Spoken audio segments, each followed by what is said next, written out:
Welcome back to The Buzz. I'm Baylie Barnes. Today I'm sitting with David Grissett from the Epilepsy Foundation of Northeast Florida. Thank you, David, for being here so much today. Thanks for having me, Baylie. So what is epilepsy?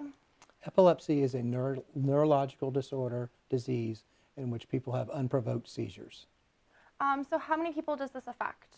1 in 26 people will be diagnosed with epilepsy, and in Florida, about 400,000 people have epilepsy. Wow. So I guess describe what a day with someone with epilepsy would go through. Like, I know that not every person goes through the same things, but like, what are some of the things that someone could experience? Sure. There's no known cure for epilepsy, so epilepsy is treated by medication or a cocktail of medications. And so those medications are to try to stop the person from having the seizures. So depending on the severity of their epilepsy, they would take a number of medications. Those medications can affect them cognitively. Some people are fully functioning and can drive.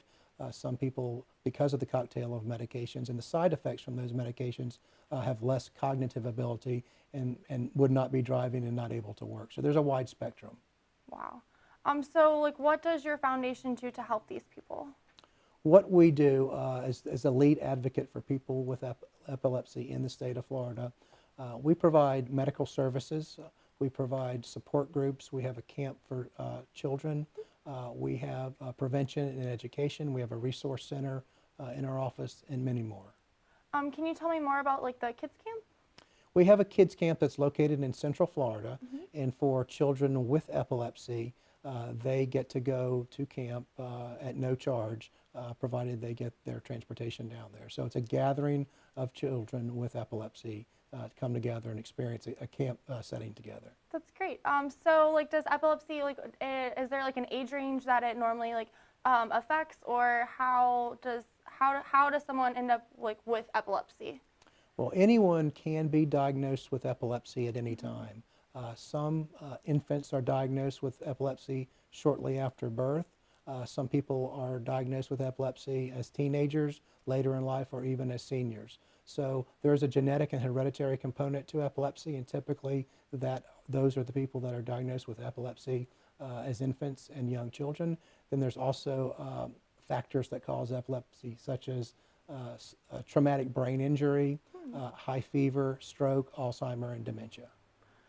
So if someone is experiencing some symptoms that they might be epileptic, what would someone do who notices this?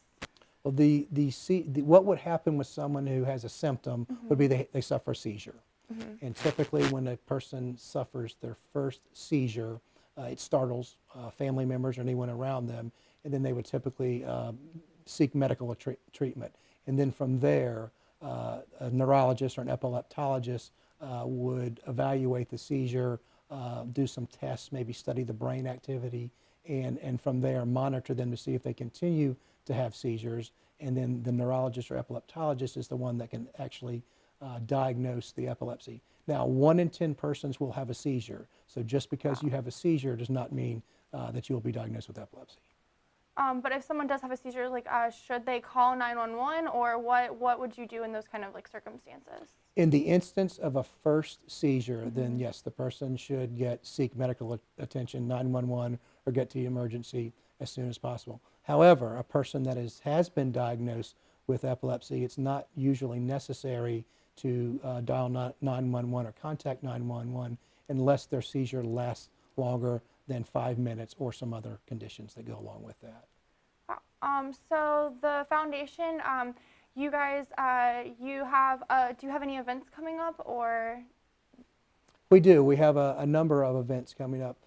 We have do-it-yourself events where people get together. Typically they have a connection to epilepsy, and they will host an event that raises money for epilepsy. We have one coming up with the chili cook-off, which is coming up in October in St. Johns County.